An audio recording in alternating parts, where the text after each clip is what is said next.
Players' careers can at times be defined by not the player themselves, but the teams that they play for. NRL stardom can rise as quickly as it falls, and it is not uncommon to see players who once ruled the league become a shell of their former self. Sometimes star players are stuck in horrid situations with no help or potential finals football, or they may have fallen down the depth chart after an unfortunate injury. Whatever the case may be, this video will highlight the NRL players that are desperate for fresh starts. Disclaimer, these are players that I think need fresh starts, irrespective of their contract length. For the Canberra Raiders, it's Josh Hodgson. An English international who has captained both club and country, Hodgson at his peak was in the top 3 hookers in the NRL. A key member in Canberra's 2019 finals run and their vocal leader, Hodgson is now reportedly being shopped heavily by the Green Machine. Hodgson has shown great character returning from 2 career-threatening anterior cruciate ligament injuries, but it's clear that he has lost a step.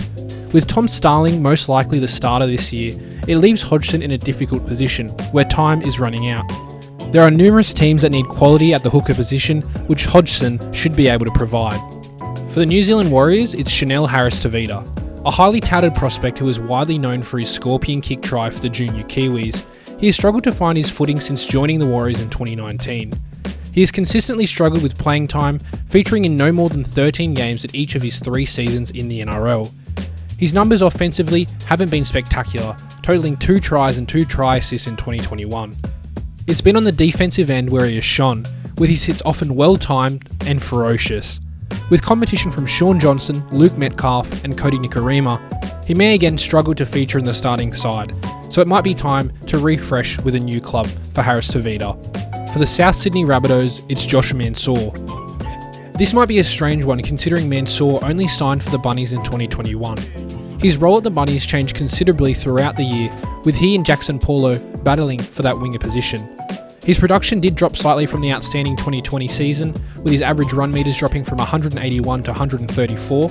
He struggled significantly with injuries last year as well, but I don't think Mansour is in desperate need for a change like others on this list. He does need to grab that starting role in 2022 from season start though, otherwise at 31 years of age it might be best if he moves on to maximise his playing career.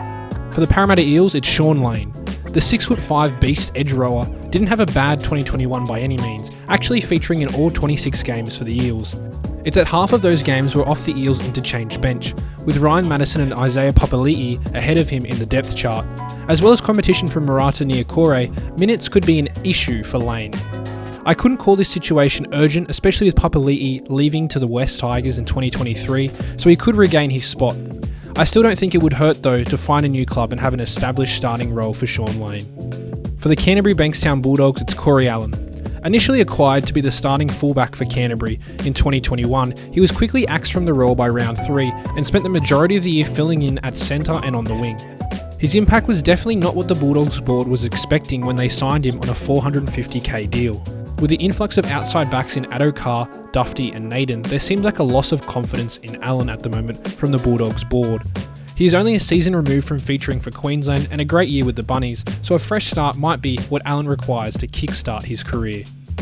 For the Manly Seagulls, it's George Tafua. I think the story of George Tafua shows how quickly the NRL world moves on. Only in 2020 we were raving about his intense bone-crunching hits and great ball-running skills on the wing. After a serious Achilles injury and a year out of the sport, Tafua's spot has been quickly snapped up by newcomer Jason Saab, who has been a revelation. If Tafua can return back to his dangerous former self, he provides great depth behind Garrick and Saab, but if he's looking for more from the latter end of his career, he may need a fresh start. For the Cronulla Sharks, it's Matt Moylan. Seemingly always on the outer in the rumour mill, Matt Moylan is still a Cronulla Shark. Moylan's utility value at fullback, 5'8", and hooker has lessened since the signings of Nico Hines, Cameron McInnes, and the excellent play of Will Kennedy and Blake Brayley. Both he and Trindle and Tracy will likely compete for the halves roles, which makes giving Moylan minutes tough.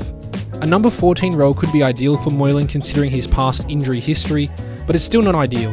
Newcastle comes to mind as a possible spot for Moylan after the loss of Connor Watson and Mitchell Pearce. For the Gold Coast Titans, it's Philip Sami. Like Corey Allen, Sami wasn't spectacular in 2021, struggling to cement a spot in the Titans' backline. The emergence of beast Greg Marzu and wonder kid Jaden Campbell has added even more competition for backline spots. Sammy wasn't bad for the Titans and isn't desperate for greener pastures, but there is no clear spot for him on the Gold Coast. Again, he could provide great depth and once again play between 13 to 18 games in the season like he has for the previous 3 years. Or move on for a more certain situation where I feel he could really flourish. A quick transition to our swag sponsor Manscaped. Ho ho gentlemen, the holidays have come early this year as Manscaped have the gift that keeps on trimming. Santa's beard isn't so appealing when it's coming out of your trousers. Ooh! And that's why Manscaped, the leaders in below the waist grooming, have you covered this holiday season. Now available in your country, join the 4 million men worldwide who trust Manscaped to keep their trees trimmed and ornaments polished. Go to manscaped.com for a crazy 25% Cyber Monday store-wide sale which ends November 30, or if you're watching this past that date, use code ALPHAKAI for 20% off plus free shipping. It's jingle balls to the walls season, fellas, with Manscaped Performance Package 4.0. You'll find the signature Lawnmower 4.0. This electric trimmer has proprietary advanced skin-safe technology to reduce cuts to your nuts. That means less foo-fooey moi-moi and more Alfie Langer downstairs, if you know what I'm talking about. I mean, look how shiny that head is. 'Tis the season to load up on Manscaped products, so go get yourself, your dad, your brother, your mates, the freshest gift to exist, which is the Manscaped Performance Package 4.0. Again, get a crazy 25% Cyber Monday store-wide sale which ends November 30, or 20% off and free shipping with the code ALPHAKAI at manscaped.com. That's 20% off with free shipping at manscaped.com with the code ALPHAKAI. Clean up your nuts and make Santa proud this year.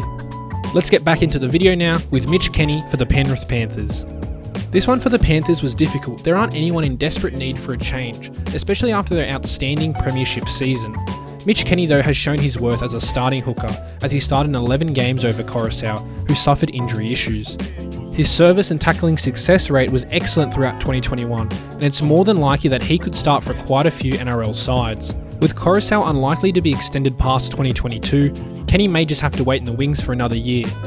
The Panthers' quality may also be a deterrent for Kenny to leave for another starting position, but he definitely has the quality to do so. For the Brisbane Broncos, it's Jermaine Asako.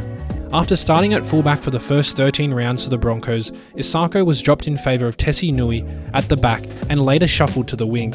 It was another season of uncertainty in terms of playtime and minutes for Asako, and with the rise of Selwyn Cobbo and signings of Brenko Lee, Jordan Pereira and Kurt Capewell, there'll be even more competition in the backline. On this list, Asako may be the one that's most in need of a change. We've seen in the past his quality, like in his breakout 2018 season. Unfortunately, inconsistent defence and errors have hampered his game in recent years. His skill with the boot though and his pace are sought after attributes in the NRL for wingers, and I feel if he's to regain his career trajectory, he needs a fresh start. For the Sydney Roosters, it's Lachlan Lamb. 2021 for the young prospect was solid for sure, featuring in a career-high 20 games and totalling his highest tries and try assists. His year may have gone from solid to great, if not for an MCL injury in round 3, although most of his appearances came off the interchange bench. Sam Walker's breakout year combined with the return of Blues halfback Luke Keary makes the possibility of minutes much less likely. The lack of consistent minutes may hurt Lamb realising his potential, but the culture and quality of staff at the Roosters may make it worth staying at the Chooks. For the Melbourne Storm, it's Brandon Smith. This one's pretty obvious, seeing Smith is stuck behind Harry Green at hooker, even though he himself is top 5 in the position. Smith is most likely leaving in 2023 with the Titans, Roosters and Dolphins all lining up for his signature. Smith has developed himself into an elite ball runner with great service and a ferocious defensive intensity. Leaving Melbourne will allow himself to show that he can lead a team and also add to his already growing legacy as an elite player. For the Newcastle Knights, it's Kalen Ponga. Newcastle fans, look away. With the departure of 257 collective bestie Connor Watson and veteran half Mitchell Pearce, things don't look great for the Novocastrians. Ponga has been great for Newcastle at the back, single-handedly carrying the offense to back-to-back finals appearances. The team looks significantly better with Ponga and Pearce in the spine, and without that this year, the goal of finals football could be a struggle. Personally for Ponga, moving to a better situation could also help his career exponentially, as less responsibility will fall upon him, and I think we could see a performance jump much like we saw with Tedesco moving from the Tigers to the Sydney Roosters. I know that's not what the Newcastle fans want to hear though. For the North Queensland Cowboys, it's Scott Drinkwater. With a considerable amount of hype attached to him when joining from the Storm to the Cowboys in 2019, Drinkwater has not reached those lofty expectations as of yet. This is no slight on Scott though, as the roster around him has been pretty woeful and he's still only 24 years of age, which gives him heaps of time to develop. He's electric at times with the ball but highly prone to errors, and with the introduction of Chad Townsend in 2022 and Tom Dearden in 2021, as well as Valentine Holmes out the back, there is little room for error for Drinkwater. I don't think Drinkwater is in desperate need of a fresh start, and a good open to the 2022 season will only help his cause. For the St George Illawarra Dragons, it's Tariq Sims. The Dragons lineup really didn't have anyone in need of a move within the roster, but with the fact that they are unwilling to extend Sims past 2022, he's the most eligible. Sims was arguably the Dragons' best player in 2021, also performing well for the Blues in State of Origin. At 31, it's probably best he'd leave ASAP to make the most of his prime, especially considering the Dragons do not see a future with Sims. Sims brings both intensity on attack and in defence, and would have various suitors if he was to leave. For the West Tigers, it's Luke Brooks. This one's pretty obvious. The majority of Tigers fans believe the Brooks era needs to end. Brooks was by no means poor in 2021 and often overhated for his performances, but the lack of success during his tenure must fall on both the club and his own shoulders.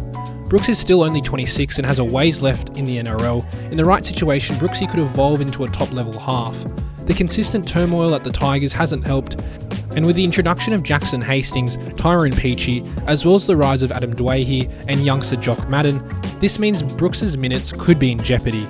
He may need a fresh start more than anyone else on this list.